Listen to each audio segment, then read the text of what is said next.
Gonna get ready to enter the portal, to enter the land of dawn for Team Philippines versus Indonesia on the opening match of day number 2.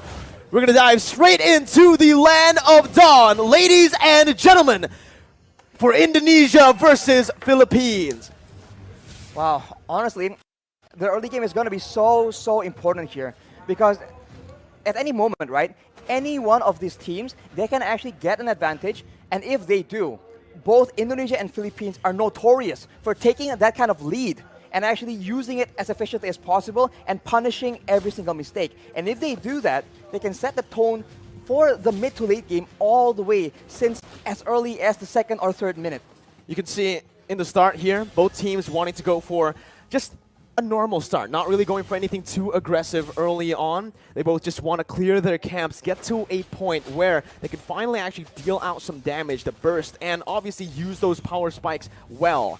Here, Arashi, with the pathing of both of the junglers, it does feel like they want to play towards the side laners a little bit early as well. We've also seen many times that Del Rosario on the utility junglers really likes to go and clear that gold lane to help the Beatrix out.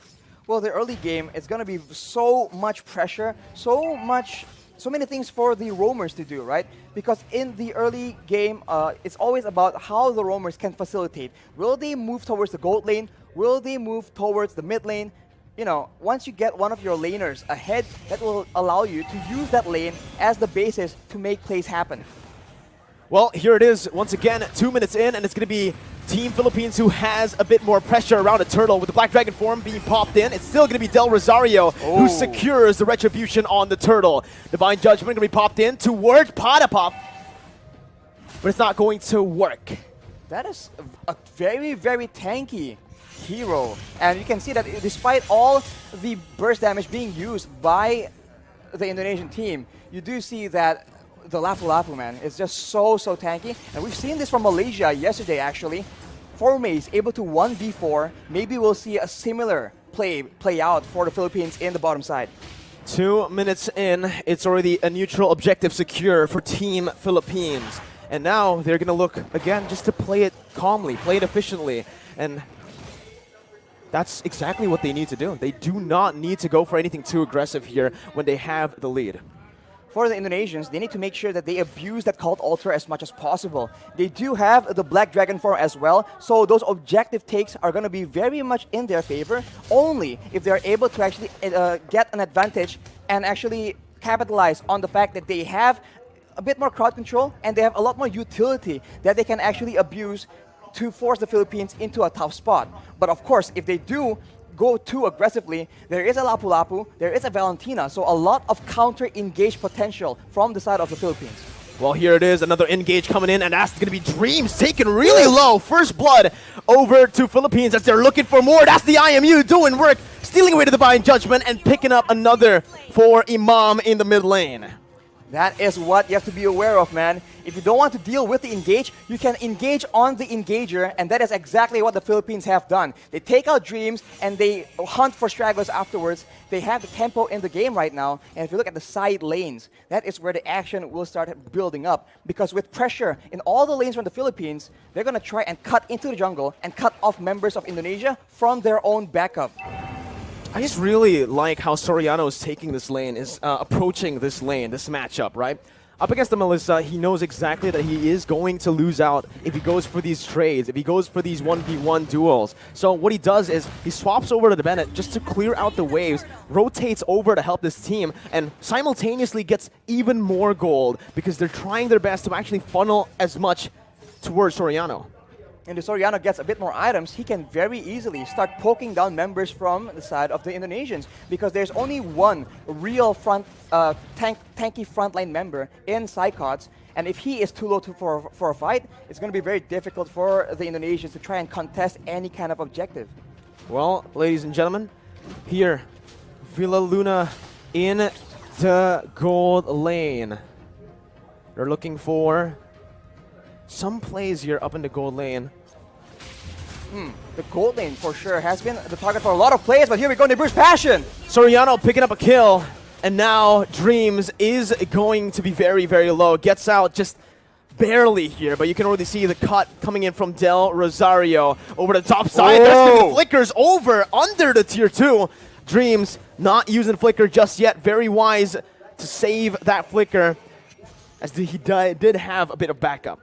Oof. As we called it out, man, the side lanes. There you go. Indonesia just a bit too late, a bit too behind when it comes to that pressure, and the Philippines absolutely capitalize and punish anybody who doesn't want to back away from their first turret, and they have taken the first structure, the first objective, and with that, they will have a lot more areas on the map to make plays around, and they do have a lot of very good catch. This is it, Arashi. This is the meta that we have been mentioning about. The ultimate bonding experience where they group up as 5 into the mid lane. They start to just put in a lot of mid pressure so that they can actually have more room to play in the side waves. 4 members grouping up and always just dap-a-dap in that XP lane solo. Villa Luna right now, though, has completed that Radiant Armor. That item reduces damage when it comes to multiple instances of damage. So against a Faramis, against a Kaja or the Cushion, it's going to be very good. But look at that. Big potential over to Del Rosario when he comes in, using so much damage with the Appraiser's Wrath, taking back a whole lot of HP and outplaying the situation, turning it completely around. It's looking bad for Indonesia, as that's going to be the 3rd turtle over to Philippines with no trades on the board, no turrets, no kills so far. They put a trigger on that play with the objective to try and force the Philippines' hand, but instead the Philippines has all the answers. A tanky front line, 2 tanky front lines in fact, and a lot of utility to ensure that their member stays alive, and afterwards they can just chase and take out members of Indonesia one by one, and even then, they go for the pressure, and it seems like the Indonesians, they have to try and make a huge play happen, or a massive pickoff, but it's going to be very difficult because the positioning from the Philippines is way too good. The setup, the positioning, and the trigger instantly onto Psychots, picking him up, baiting Indonesia over to that bottom side to pick up a free turret and 2 free kills in the process. It does feel like so far in this game, the Philippines are a step, maybe even 2 steps ahead of Team Indonesia, as Dream's going to get knocked up. Imam looking for that follow-up, just to zone Indonesia away from the tier 2 as they look to start sieging down on every single turret. The damage difference right now from both teams is just so difficult to deal with. We mentioned how there's only one real frontline on the side of Indonesia, and look at what happens to him in a big fight. He gets taken out. The cult altar is so non-existent. The Philippines are able to just burst through it and go on with their day. Soriano right now with the Malefic Roar completed. That is a lot of penetration on top of the already insane amount of damage and burst that the Beachers can bring to the table. This is what Philippines loves to do when they're ahead, right? They use the distraction that is Dapadap, who's practically currently unkillable on that Lapu-Lapu. They use him as a distraction in the side lane, solo, picking up a turret. Meanwhile, they set up on the other side. Usually, they like to play on the opposite side and use the conceal to catch the enemies off guard. But there, you can see, again, a curveball thrown over to Indonesia, or maybe Indonesia have done their research onto how Philippines likes to play with the lead. They take another step ahead, and they think 2 steps ahead of Indonesia. Right now, again, it's going to be Divine Jump onto the frontliners with a lot of the resources burnt out. It's going to be Cyclops who jumps in and finishes off Soriano in the back lines, splitting Philippines in 2. Imam now flickering out, getting to safety, but all that was for the Lord. It's a 2-for-1 in the end. 2 kills over to Indonesia for a Lord take. Arashi, who's it worth for? Oof, I think considering the fact that the Philippines are so ahead and they are focusing now more than ever on taking all those structures away from Indonesia, I think the Lord will be very, very beneficial. Unfortunately, they lose their gold leaner as well, which is not ideal. But if you take a look at the items right here, he is on 7,300 gold. As we mentioned, BOD and straight to a Malefic Roar, ensuring that anyone getting caught in his ultimates will get absolutely decimated. What's another thing that I want to mention is the fact that the kill, 2 kills that Indonesia picked up earlier, was onto 2 members with no bounty. There was no shutdown there. So even though Indonesia were able to find some kills, it was just normal gold. It wasn't the added gold that we usually see.